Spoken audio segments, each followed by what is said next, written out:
Happy Tuesday. So what is the point of an idea? Like, if you think back just a little bit, you know, like with Gutenberg, that's John Donne, a dude that became a priest, wrote these awesome, brilliant words, poetry, classics, philosophy, you know, newer things, Dickens. There's value to ideas. So we've had it far too often in our culture, in my lifetime, if not in many lifetimes. There's one over here that I wanted to grab. This one. Can you see that? Walden. By one Henry David. Love that one. T.S. Eliot's fantastic as well. Mark Twain. Oh my goodness. There you go. Walden. Now what's the point of Walden? We'll come back to that. So what's the point? Remember, this house, wildly unsafe. Another day of looking at unsafe house. So I lay out the phone calls that I need to make next. The tool that I got to put back in the car. Thank you cards. Ear protection for the next thing. Walden. But what's the power of an idea? Well, if you have... Here, hang on now. Swap around.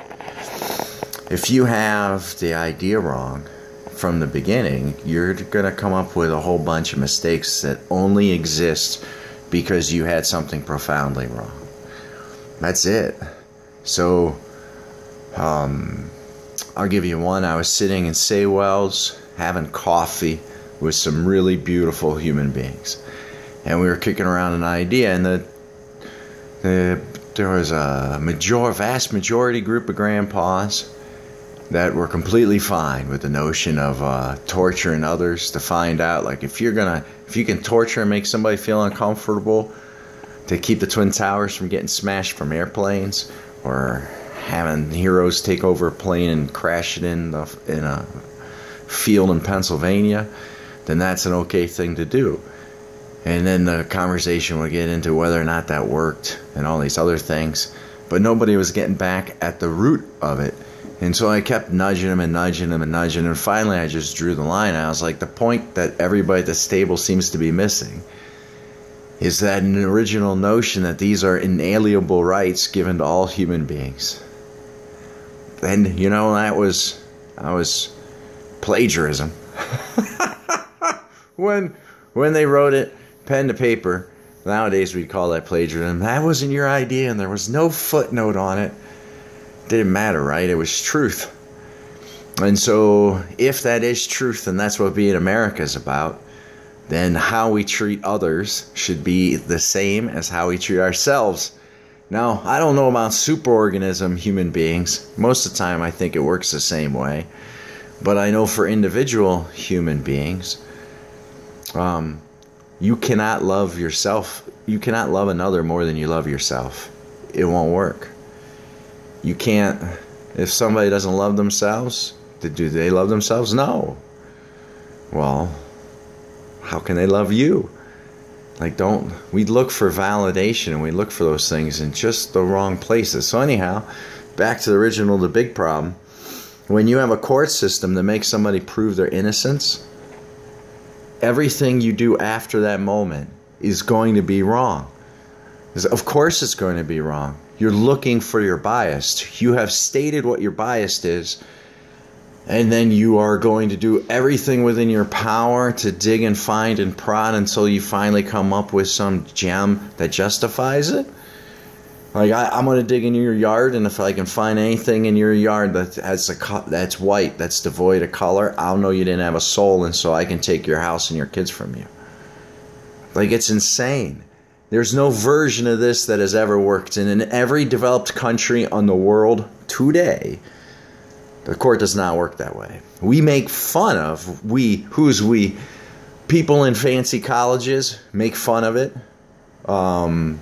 People that play video games that have to deal with a corrupt court because they're in Mexico or they're in Italy, you know, and you like these wheels have to be greased, and it's not right, and it's part of how it is. In this country from the beginning, It's been about service to the people. And although it's going to get it wrong many, many times, that's why we have secretaries and not czars. And words are important. A czar, we don't serve a czar. We are not slaves. It kills me how now that's coming up in the lexicon, from Adam Carolla to Joe Rogan. Like, everybody talks about the need to have the czar to take care of the problem. No, you have a secretary help organize people together to take care of a problem. And that can be feeding Europe when it's starving. Like, but get in the words. It's important. So anyhow, if you make yourself prove somebody innocent, that's the witch trials. That's how you get the ridiculous torture that the Catholic Church did with the Inquisition. That's how you get Muslims in history torturing people. Like, it's not unique to a time period. It's not unique to a religion. It's not unique. It's just never worked. No matter where you dribble that idea throughout the known history of the spaceship, that idea has never worked.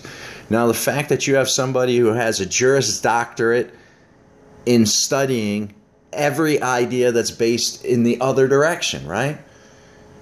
Like, you're supposed to know this plant so well over here, you know this doesn't work. You know the difference between a rock and a flower. So if you get it wrong right then and there, like, whoa. And then not only did you get it wrong, but then what did we learn from getting it wrong? Well, we learned that one person said the other person's lying about everything, which is how she's abusing herself and the kids. And the other side said, nuh-uh, he's a drug alcoholic who's abusive to me and the kids, and the house is unsafe. And then showed a picture of like a shotgun by the ceiling with the breech open, unloaded, and the ammunition is locked past a biometric in the basement, so you need a key and a fingerprint to be able to assemble to actually make a weapon, right? Otherwise, it's just a stick. It's the most insane thing in the world. Clean toenails. And then her attorney argues again, somehow I cheated the test and I gotta give urine again. You can go be a parent today and you don't have to give a drug test. You can go be a parent today and you don't have to go get a license. You can be a parent today and you don't have to go pay $40 an hour to be graded to be a parent. And that comes back as stellar. So far what we know is we took away all his rights and we got that wrong. And what we learned in the space of what we got wrong is, holy crap, he really is right. So unless you're incompetent or you're corrupt, you would be fixing your mistake at that moment. That's the moment that you would want it to be made.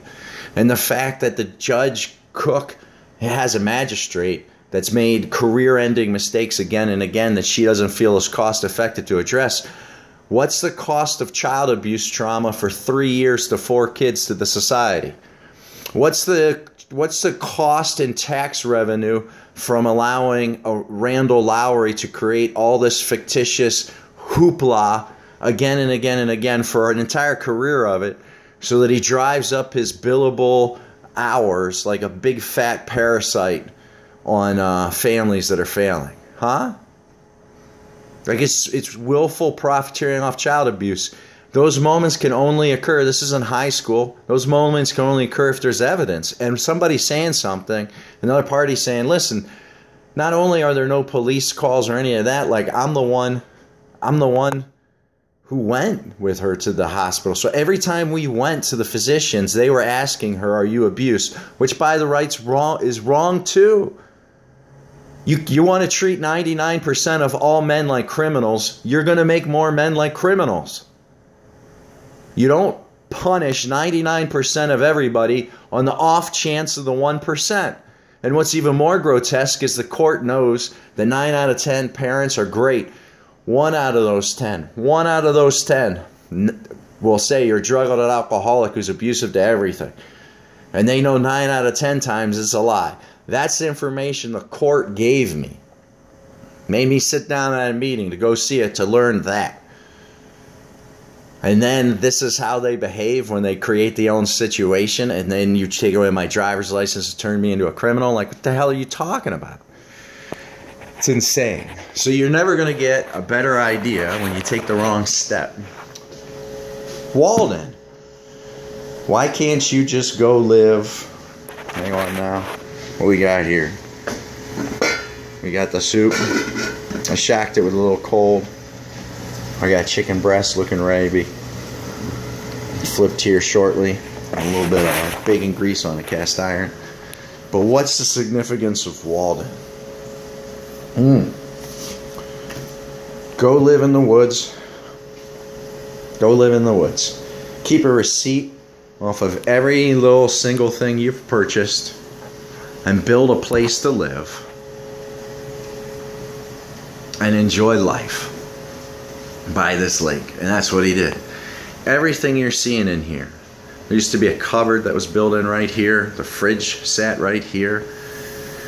The stove was over here. There was this huge soffit. This door used to sit further that way, and it wasn't 36 inch. There didn't used to be air ducts going up. Like the whole house had fallen. This whole entire floor was jacked. Redid the foundation of the house. Like if you're seeing something in this picture, I didn't do it by hiring somebody else to do it. I did it. It's there because I did it. All the way back to the studs, the old wiring, building out the new walls, machining the wood. And here's the other important part. Like Walden, it was done from a position of poverty. If my deadbeat spouse, the child abuser, she's an active child abuser who has committed numerous federal crimes, and nobody seems to care about that yet. But whatever you do, the shelf cantilevered over. The goal was, if you're going to rebuild it and you want to give hope going forward, you see what fails and you make it better. You make it better. You make it better because it's a gift to your children, and you make it better because it's a gift to yourself. And you do it now when kids are young, because it's going to be the garage door. Every time you pull in the house, you see it. When you're in the kitchen, when you walk up, check out, there's a great moment here. But you're going to live with it. And so I always thought of putting uncomfortable, everything you see here I did too, from a position of poverty. Just like Walden. There's an answer where you can build wonderful things from a position of poverty. So like you come up, can you see the door? You come up from the basement and you look through the glass door, you come use the bathroom and you look out your backyard. All of it. And I didn't pay somebody else to do it. I did it. I got help with a friend holding up sheetrock to a ceiling, or putting a microwave hood in, or ripping out the old ceiling that had mold and stuff and launching a board through the window. Like I've had putting in, I forgot under cabinet lights over there, LED under cabinet lights. And so a friend helps me put it in. You know, dig the wiring out over a beer. So downside is they're not switched into the whole house system. So if a great friend of mine, I asked him the question of, let's keep looking at this unfit house, give you more time to see it. This is common. I'm cooking up my lunch. Finished putting the next coat of varnish on. Smelling good. So what is the point of this unfit house? If you want to make landscaping work, it takes years, right? Plant a garden happy for a season, plant a tree happy for a lifetime. That is an English walnut tree. The walnuts that you eat makes less juggalo, the neurotoxin that goes in the water, the holly, all the bulbs, that entire front yard, the hawthorn, there's a blue spruce. All that just shows consistency of care, right? So like this house wasn't abandoned for years, had overgrowth stuff. I dug up the whole yard 8 foot down and did all that work. Front porch is a storage spot. You know, right now you can take a peek, see racks of lumber. Trees fallen and split apart because I make the wood that I end up using in the house, because there's old barns that need to be taken apart. The fence out there, you can see a section dropped, got broke. So I'll be replacing it here as soon as it's a little warmer. You know? So you don't get a house You don't get that dog. You don't get, oh, look at that, she knows, look at that tail go. You don't get these things. How you doing, Sash? Are you abused? A good girl. You notice she doesn't have a collar. She heals perfectly. We go for walks picking up trash together, you know. And let's check on one more thing, and then I'll get on my lunch.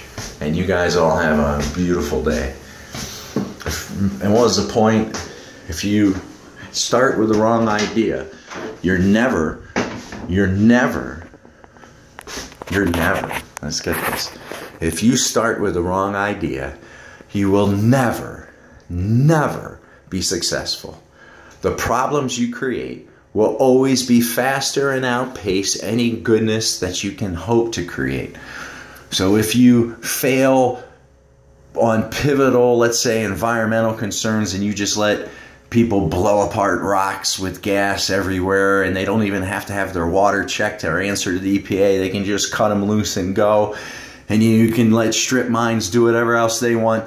But then all of a sudden you're going to want to protect the ducks or want to protect butterflies because the migrating people don't have enough things to eat, but you don't know enough to go talk to the farmers who are no longer planting weeds. So the food source is gone. When they go over the farms, there's nothing there for them to eat. And then they're doing it with your increased pollution. So you make all these problems go and go and go and go because the original moment was incorrect. And one of these fundamental ideas is you can't prove yourself innocent. You can't. It's never worked. So when somebody's asking you to do something that never worked, I got trim pieces done. I got up another coat of mud. Here, the little like trim pieces are set. They got to be stained and numbered out. And then getting the trim to finish up in here, done. And had a chunk of oak that I could mill out and put up to finish there. This gets painted. I got to mill another piece of oak to sit here. And on the side of the door, the top side, and then the window. And one last thing, just in case you think I was bluffing about that Admiral or Norman Seals. I was sanding and putting down varnish. So I just like to wear swim trunks because I get dirty here. See all the sand and dirt. So my clothes are set up. Blankies for my pillow. Everything's set in the bed. You do it for you. You do it because it's the right choice. In here, I got the mud ready to go. And the door, I gotta change the angle on it a little bit, right? Because I didn't rechange this. I extended it out. I didn't rechange the old jamb. So the way the old jambs have racked or wherever they sat is still that way. So the new door doesn't fit into it. So I have to trim the door to fit the hole. And I'd like to do it in a way that's nice and tight, you know. So, have a beautiful day. Know you're loved. And thanks for your patience with the fact that it's really hard going to bed knowing that your kids are being abused. And then waking up knowing that they're still being abused. It's wrong. I said in the first thing, her goal is to tell you whatever lies that she can to justify her keeping the kids from me. And I have witnesses to it. You will never see those kids 1 second past the court. That's what she offered when I said I want to walk the kids home because I've been averaging 3 times a week. You suck at learning, you suck at school. I was really good at it. The kids are having a ton of success because I'm helping them. Let me help them do their homework. You'll have more time to play with them anyhow. I don't have to come out. You don't have to hang with me. You can come do it outside, or we'll walk 2 blocks down the street to my house, knock out the homework, and I'll send them back. And if it's a homework that you enjoy doing or you're getting the job done with them, have at it. No, you will not see those kids 1 second more than the court requires. Like, it's an ugly thing. It's not worth talking about because it's not worth her pretending, thinking that she's important because she's doing this trauma, or that somehow my mom or her mom or my dad were more memorable because of the deepness that they put the trauma. No, it's not worth any of the time, and it wasn't worth saying once, let alone saying twice. I understand all those things. And when somebody gives you their worst, hopefully for yourself, but certainly for my children, I should be giving my best. And I have been doing that. And So for the court to tell me that I have no rights to my kids and I got to prove myself innocent, and if I loved my kids, I'd have a remodel done in the house. And so you're going to tell the stay-at-home housewife, as long as my clit's too big and I got back for that, you got to finish a remodel. It's not enough that I cooked and I cleaned and I did school with them and I held them and they jumped up on my lap. Right? Like I get yelled at by the court because all the kids want to sleep together on the first night back with being able to be with their dad after dealing through months of trauma. And they felt so good. I sat there, I had the biggest smile I ever had on my face and felt fantastic the entire night. It was unbelievable. I didn't sleep a wink and I wasn't tired at all. It was like magic. The oldest daughter was across the bottom of the bed, and then everybody else, boom, boom, boom, lined up like your great-grandparents' generation used to do, lined up like Abraham Lincoln used to sit in a bed with other people. We isolate ourselves, and it's a mistake. So anyhow, this house was built from a position of poverty, and I'd be happy if there's any interest in sharing how to do it.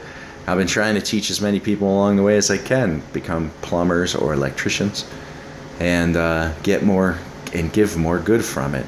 And also, when I asked my great friend Mike if he could save anything in his house, what would it be? It was things that his mom and his dad had made for him. And my thought was, how healing is it if your dad built the house for you and build it for you in such a way that you won't have anything really to do with it for your lifetime. And maybe by the grandkids there'll be something that needs to be worked on.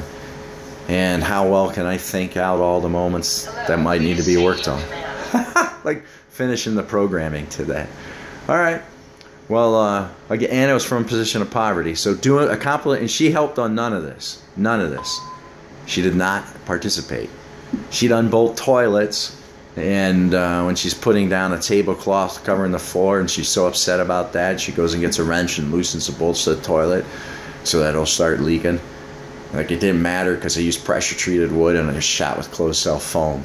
So like the water just sat there and I dried it out, but it wasn't able to migrate really anywhere. It ended up being a good test. It was nice. And a lot of the wood I had painted with oil-based primer, so it didn't even absorb into the wood. But when you'll spend energy to go meet with attorneys, but you won't go on a date or be honest, when you run and hide and you lie and you're scared and you're upset and you're serving fear and you're hating yourself, rightfully so, you just keep doing the wrong thing again and again and again. And I speak about this not because it gives me any pleasure or I think it's wise for me to be in the habit of speaking with her. It would be wise for me to be in the habit of never spending another second of my life down the wasted path that is my parents, Rita, or Rebecca. And it's just the truth. And I'm not completely there yet, but I'm close. I put, as you can see the traumatized family. So as you want to pretend things are worse and worse and worse, you put pictures up of the kids hanging out. And so while you're in the kitchen cooking, you're constantly seeing good pictures of things going on, things that you did together as a family. And I just kept making it healthier and healthier and healthier. So thank you for your time. Know you're loved. Happy Tuesday.